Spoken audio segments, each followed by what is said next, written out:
In this video, we're going to tackle a job what we're not even sure we're going to be able to complete.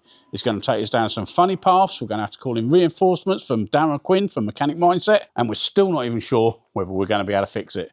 If you'd like to follow along how we tackled this job, stick around to the end. You'll find out what's wrong, hopefully. Let's get into it.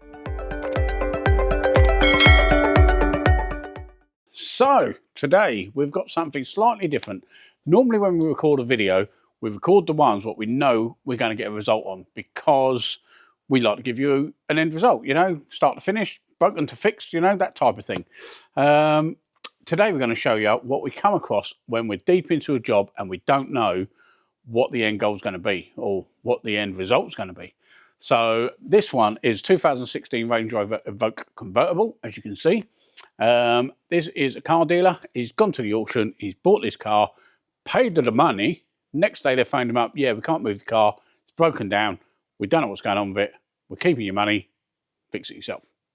This wasn't a Copart type, you know, this is what you're getting. He hadn't even picked the keys up or anything, and had a bit of an argy-bargy with him. That's what it is, it's your car now. So, yeah, bit of a funny one going on. Let's explain what's going on. So, as you can probably see, a lot of the interior is stripped out on it. We're halfway through this job, or we don't know if we're halfway through. We don't know where we are on this job, but we're 4 or 5 hours into it. It come in, moved out of park so we can move it around the workshop. Ignition turns on, doesn't turn back off. The gear change, what goes up and down, that is stuck up. If you turn the ignition off, leave it, the ignition does actually shut itself down after a little while. Turn the button on. For the first 2 seconds, the lights on the gear control light up and it will start, and boom, that's it. But after that 2 seconds, everything shuts down. Camera's on running, the engine camera's on running. We're getting no rev counter, we're getting no feedback from the engine. If in that 1 second or 2 seconds you can get it from park into neutral, that works. We have had it jolt forward when we got it into a gear. So things are turning on, but they're not carrying on working. Within a couple of seconds, something is happening and shutting everything down. We suspected a ghost style immobiliser where it interrupts the CAN signals, because even when we scan it, once we've gone into it, it misses all the high-speed CAN modules, and now and again it will pick up 1 or 2 of them, and you go into it and all the codes are for high-speed CAN. Lower speed CAN, that looks okay. But yeah, quite a funny fault. You can scan it and 4 modules might scan, the rest of them are dead. Come out of it, scan it again, another 3 or 4 or nothing or 7. It is never the same. Something is going on. So this is where we got to at the moment. So ghost immobilisers. I thought that they would either chop into the CAN network or short it out or do something to stop everything working, but apparently not, which I can sort of assume, which I can sort of see, because it needs switches being activated on that CAN circuit to tell it what to do, to tell it to go off. So if you interrupt it or shut it off, it can't pick up the CAN signals it needs to deactivate itself. And apparently these ghosts are literally wafer thin. They put them into the loom, take round it, you can't see them, you can't see any wiring, they are a hidden thing. And you can program them to say, what I want it to do is this, apparently. I don't know nothing about these, but yeah, you can say, I don't want it to change gear, I don't want it to start, I don't want, you know, maybe it will start, but the gearbox won't come out of park, something like that. And apparently you can program it to tell it what to do. I assume that's all different on every car, but it doesn't interrupt the CAN signals. I think what it does is changes them. I don't know. But the CANs will look okay, won't be funny, but they'll be interrupted. Why not even interrupted? What would they be? Changed. Yeah, so it's putting its own signals in to tell it not to do something or to do something. That's all I can think. So we stripped the dash out. There's a couple of places they fit these apparently. We've gone to the most common areas. Can't see anything in there. Yeah, we've stripped all this lot out. We stripped this out. That stays up. But I would think that that's going to be controlled by CAN as well. Yeah, real strange. Let's just show you what's going on. The ignition is off at the moment. Oh, struggling to get into it. So the ignition's off. If I turn it on quickly, this lights up. Hold on, there we go. Let's see if we can change gear as well. See that? Ah. Now that's it. It's a goner. It flicked on for that second. Like I said, I've managed to get, but now it won't. So when you turn it on and off, it won't do anything. But if you turn that off, so the radio goes off. Hold on, hit that one. Yeah, so the radio's gone off now. So that means that side of the CAN signal thinks that we've turned the car off, but that stays on. So, don't really know what to do. So I thought I'd show you, when you get deep into these cars, what you come up against, because could this be a software fault? Could it be a ghost? Could it be one of the modules shorting out and shutting everything down? I don't know. And there's multiple modules. Let's show you the diagram, show you what's involved on that high-speed CAN, and then, yeah, we'll go from there. Right, look, it's gone off again now. Let's see if I can do this again. That won't turn now. Right. No. So, let's show you on the CAN signal. Let's show you on the diagrams. In fact, we've still got it connected to the scope. So we can show you the CAN signals are all looking okay. But obviously we can't decipher the CAN signal. We can't say what they mean. So look, they're looking good. You know, it's all working, everything's right. But something in there is not allowing anything to talk to each other. So first thing we obviously go to, 60 ohms. Have we got 60 ohms on all three of the CAN, high, low, and medium, body CAN, comfort CAN, powertrain CAN. They've all got 60 ohms. None of them are shorted to earth, and they've all got nice signals. So, but it's on this system that we're struggling with. And let's put that right down. And these are the two diagrams for the CAN network we're on. And it does everything. So we've got terminating resistors. So our 120 ohm resistors, one's in the airbag module, and the other one is right down the other corner in the ABS control module. So if you're happy to follow along, if you got this far, I'm pretty sure you're happy to follow along with what we're going to do. I need to get as much of this removed as we can. So all we're going to have is a diagnostic connector, 220 ohm resistors, and as much taken out of it as we can. So if we can find this wire junction and remove that, that should remove most of that, get to the next one and go to somewhere here and disregard everything else. We could literally connect them to the other side, have these two linked together and to diagnostic module, and then slowly start adding things in to see what's affecting what. So if they've added the Ghost Immobiliser to, where are we? To this imaging processing module. Well, in fact, they do one, where is it? It's on this page.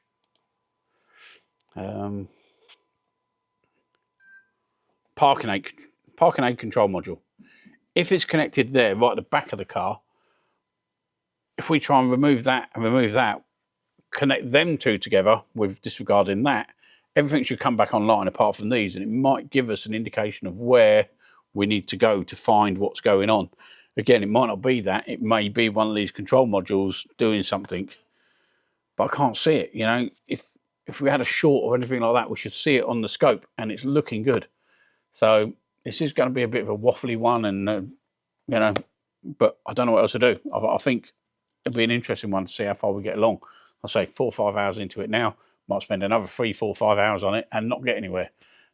So let's work out a plan of what I'm going to do. Have a look around for these connectors, see if I can find out where they are, what they do, and try and make a plan on eliminating a certain amount of the circuit. So let's do that. Unlike the Jaguar, which we've done before, which literally went all the way around the car up to a module, split off and went out, these look like they have got CAN connector blocks all over the loom. One looks like it's inside the boot. One looks like it's behind the door panel on, or the rear sort of kick panel, rear panel, whatever you call that. So I think what we're going to do, unfortunately, we've got loads of parts inside the boot, inside the back seat from the stuff I've already taken out of it. So we're going to remove everything out of the car, strip the boot down quickly, take the seats out, pull the carpet up and pull the rear panels off so we can see everything where it's going. Give us a bit more of a fighting chance. I'm sure somebody's on there waiting to get to the end of the video. Just put in the description. You can check whether there's a Ghost Immobiliser on your car. Just phone up a Ghost dealer, give them your registration number. They should be able to tell you. We've already tried that. We tried on reg number, VIN number, because sometimes if the reg number gets changed, it don't get updated on the system, things like that. There's no sign of it, but they do multiple different types of them type of immobilisers now. Phantoms and this and that, and you know, a few of them. So again, we just don't know. So the only thing we can do is prove it. There's a couple of places we can find that we can split into the circuit, hopefully eliminate a few bits. So we're going to get that stripped. I'll show you when we can get to some actual testing procedures. A few days later, we are back onto this Evoque. Right, we have got it all stripped out so we can do some tests like we was going to do, split the CAN system and stuff, try and find this Ghost Immobiliser. Since then, we've gotten to the dealer. They've gone back to the supplying dealer. They've gone back to the auction. They're trying to find out whether this has got a ghost in it, because who knows? And funny enough, I had a phone call yesterday for exactly the same type of fault, what sounds exactly like it. That one has been bought from sort of Copart.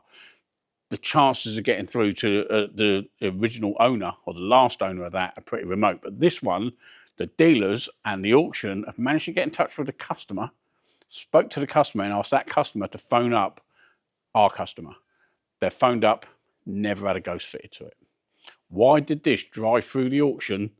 They bid on it, turned it off, wouldn't start. What are the chances?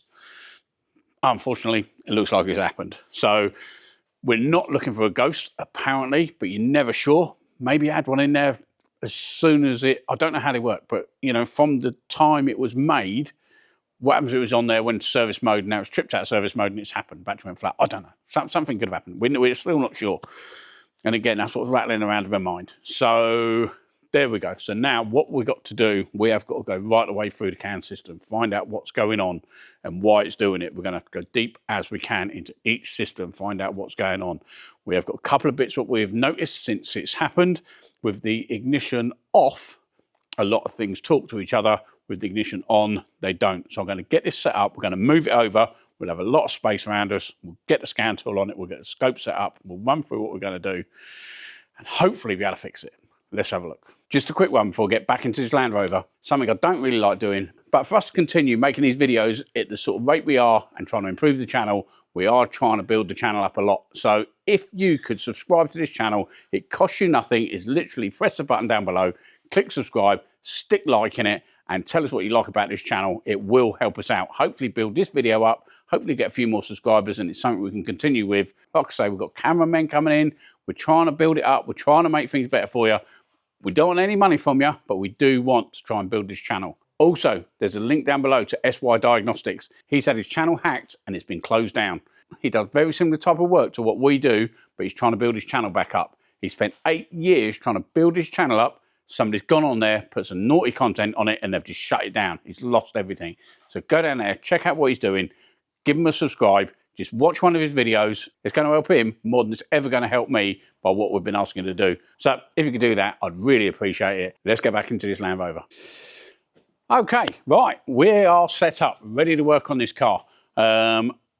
Sometimes on a job like this, you just have to get yourself set up, tuck yourself away, and only concentrate on this car. Same as we shut the shutters down. Hopefully we won't have no phone calls, nobody coming in, and I can concentrate on this. Let us know whether shutting your shutters makes you work in a different way. Don't know why it happens, but it does. It's the same as customers. They want to leave their car with us for 2 hours. I want you to tell me something after 2 hours. That makes us change our process of how we're going to work on the car. They're just going to hang around in town for a couple of hours. They'll pop back. And you want within them 2 hours to give them something. So you skip some steps so you can think, oh, if it's not that, it could be that, you know, and you don't work in your methodical way. We don't do that. So this is what we've got going on. This is how we've got it set up. It's nice, it's fresh. It's going to make it a bit of a nice video, but it's going to make it a lot nicer to work on. So let's show you what we've got going on. So the main thing we got is our diagnostic trolley, or that is our main tool trolley. It has got quarter drive sets, little torque drivers, multimeters, few spanners, nothing serious, but there's not a lot I can't fix without that. Power probe, we're on it. Screwdrivers, soldering iron, the lot. So that's quite a basic thing.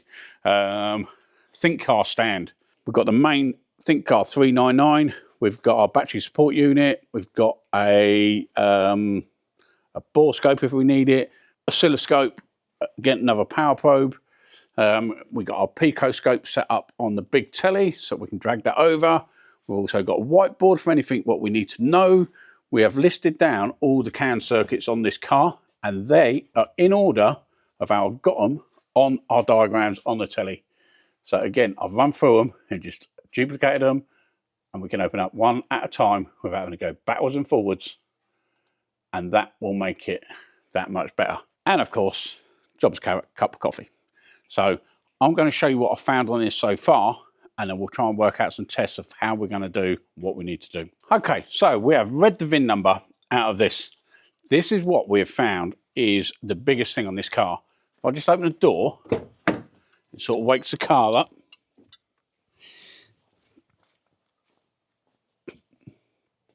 Red VIN number, and we're going to do a full scan.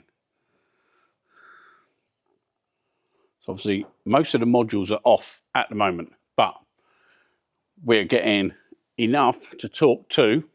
These 5 down here on the CAN, they call it medium speed, but it's not quite set up the same as the actual CAN network. Got HVAC, got quite a few of these. Obviously, ECU's off, restraint control module, TCU's talking, ABS is talking, body control's talking, instrument cluster, and control gateway. Also, when we turn the hazards on,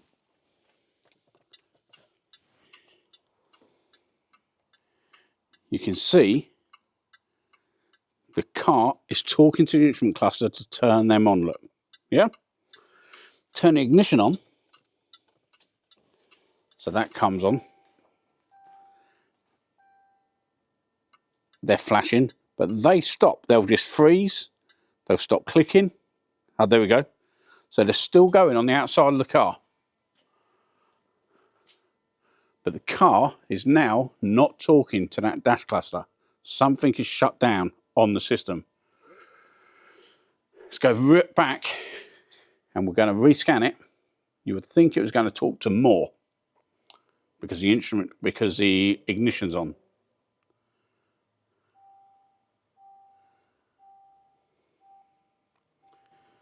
Still speaking to everything down this end, but this one, look, has only picked up one module. If we go back, smart scan again, it might talk to none of them. It might talk to a few of them. There we go. It spoke to 2 more. And these ones.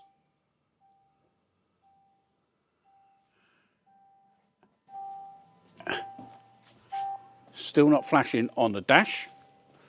Still staying off. And again, we'll do that one more time. Right, at the moment, I can hear the instrument cluster. Oh, it had just come on. But since then, it's picked up a couple of more modules. There is something changing when we've got the ignition on for the CAN system than when it's off. So we're going to get scope set up, see what the difference is on each individual CAN network to see what's going on and see if we can see what the change is. All right, let's show you what we're doing. We've got the oscilloscope set up. We're testing all 4 or 5 of the CAN signals down here. We've got it plugged in to the breakout box. So we are on 6 and 14 at the moment, which is our powertrain. And again, it's looking pretty crisp. We can move it across to 12 and 13. 12 and 13, so that's that. Ignition's on at the moment. The only thing we did notice on this one, it's got this slight little slope there, but that is it. You know, again, pretty good CAN signals, 3 and 11. And again, at the moment, they're flashing, they're coming and going all the time. Nothing seems to change on here when it's doing it. So we've gone through all of these now. Can't seem to see any difference on it. So we do know, due to the scan tool, exactly what modules are talking and what is not talking. So it's not just the main ones what are doing it, it is a certain amount, what group it is. So we're going to go and show the diagram. We're going to go back to what we first thought about doing, is removing part of the loom, just in case it is a ghost or something else, and we'll be able to work out roughly what's going on. Let's show what I'm going to do. Okay, so this is our powertrain control CAN network. We have got a 120 ohm resistor down the bottom corner in our engine control module, and we've also got one in the junction box up there. We're going to try and remove as much as we can out of this, all these centre bits. So if we remove this here, cut them wires and wire them to somewhere down the bottom, we're going to remove restraint control module, tyre module, telematics. It'll disregard these wire connections. Then if we went down, it would remove all this lot, headlight controls, ABS, everything, if we joined into this part here. So we're going to have our 60 ohm resistance, because we're going to be joining the 220 ohm resistors together. And then we're going to make our own little circuit up from there. So basically all we're doing is using two modules with 120 ohm resistors. There's going to be a couple of modules in there. Because we're removing, say, 50% of it, if it's still there, we know it's them 50%. If it's not there, it's down the other side of either wiring or the modules. So that's what we're going to do. I need to find these plugs and work out a way of cutting them, join our own little loom in. It's the only option we've got at the moment. So before we get into cutting all that about, I wanted to go a bit deeper into this with ignition on, ignition off, make some captures of it and zoom in and see what we've got going on. We've zoomed into this. I've also been on to Darren Quinn, who was a Jaguar technical trainer. He runs Mechanic Mindset, as you know. We're part of that. I do make some videos for him, and yeah, it's very good. Go and check out the link in the description down below. Go and check him out. £12 a month, £120 a year with a free multimeter. Well worth looking at. Anyhow, I've been on a Zoom call to him, and he showed me this. This looks fine. The next one, for a tiny bit of time, we are getting open packets of data. Not quite sure what they are, but if we look up here, then they've gone. We can literally see them now and again. If you really pay attention to it, there. It's a packet with its little wiggly bit and then gone with nothing in it. That is what we're looking for. Right, we've still got to narrow down where it's coming from. That's the sort of thing I was expecting to be from a ghost module, where it just puts in something like that to confuse the car. But it's not. So, well, apparently it's not. So I found them plugs. Let's show you what we're going to do. To show you what we've done. The plugs which we had noted on that diagram were actually in the same area. So we found this plug, which this wiring goes off to the engine ECU. And we found this plug, and that goes to body control. So we've cut the wires. So we've removed that. So that means that part of the circuit is not in it. And we've cut here, which removes that side of it. So that one must go down to the engine. This goes back to the other modules. And we've literally connected these to them. So it's disregarded the lot. And now things are working. Let's show you. We can turn the ignition on, can turn it off, no issues. It's not doing anything stupid. Hazards are on all the time. It's not going on and off. Can turn ignition on, and before we'd have to hold it. The radio would turn off, but these would stay on. So, and also, let's have a look at the CAN signals. Nice and neat, but again, we did have to stop and zoom in, but we know they're going to be good. So, right, now we've got to make a different plan of what we're going to do with this diagram, how we're going to split it even further to add some of them modules back in. So, I'll show you this. Okay, so as we know, this is what we've done. We have cut these ones here. So we've got all this lot connected. We've disregarded all that and all of this lot, restraint control, etc. So we've got a couple of places we can make another splice into. So if we connect this back up, so then that brings all these back on, back through to here, which then goes down to these. If we go to this one, if we open this up, get to this connector and connect from there to there, that's going to shut down these modules. Yeah, it will cut these ones out. So everything past there will be okay, but we're still on this original part. So yeah, let's find that plug there, go onto it and make sure that we're getting everything back online. Okay, bit of a brainwave. What we've done, shall I show you this? Which bit shall I show you? Hold on, 2 seconds. Right, what we're going to do is going to bypass some more wires on this connector here. But what I've done, I've disconnected that. And then I have connected back up on this plug. I connected them back up. So now we've got CAN signals going into here, talking to all this lot. But that's disconnected. Once I'd connected that back up with this disconnected, on the scan tool, we could talk to these control modules. Then I've done the same down the other end. Where are we? These ones, connected these back up. So that meant we was having CAN signals go in this way and that way. And then we got communication back on these control modules.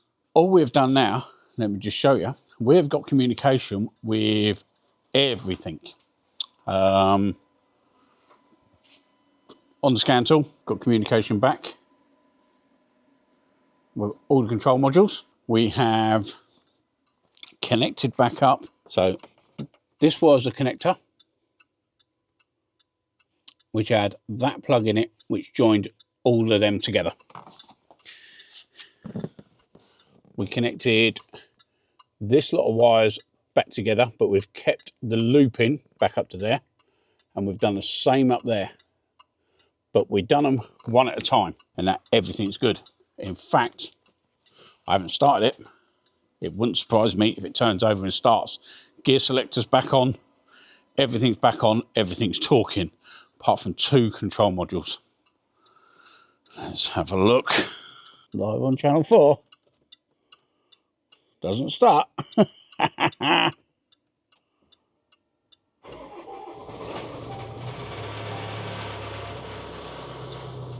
He's a genius. And turns off.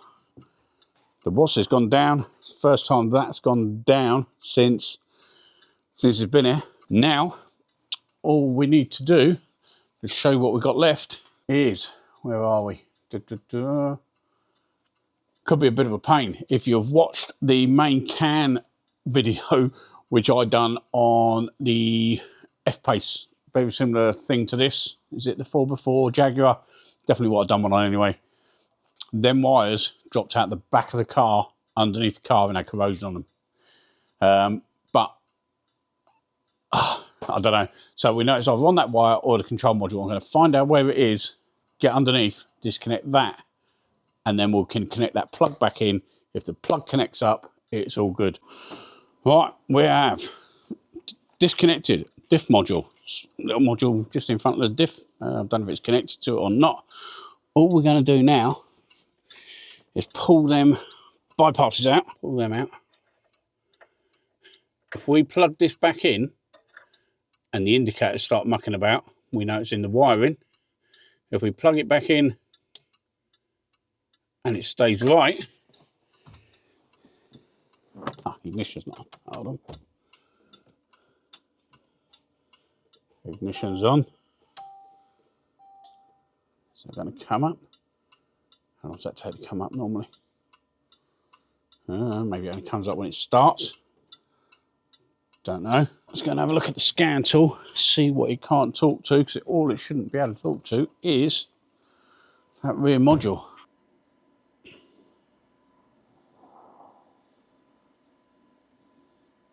Got all them fault codes. That is where it has been. Everything turning off. Let's clear all them. So we're going to have a few. We haven't got airflow meter and stuff in, but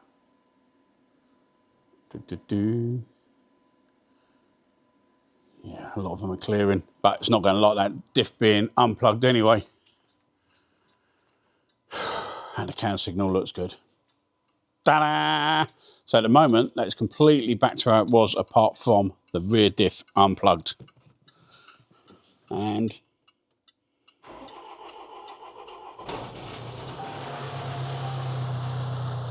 job's a carrot. There we go. Would you have gone that route? Now, the biggest thing was, what if it was a ghost that we couldn't find? I mean, we would be able to find it at some point. But what if we went miles and miles and miles out of our, what we did? You know, we spent a lot of time on this now. Mosquitoes. It is what it is. You know, we found it. It just needs that diff module. I'll speak to the customer. We can start getting back together. So there we go. So we're going to call it a day. Thanks so much for watching. Like, subscribe, stick subscribe down below if you can. But people don't normally get to this end of the video to stick a subscribe down. So really sorry about that, but you know, just do it. So stick a little like down below, stick a subscribe down if you like this type of video, and we will see you on the next one.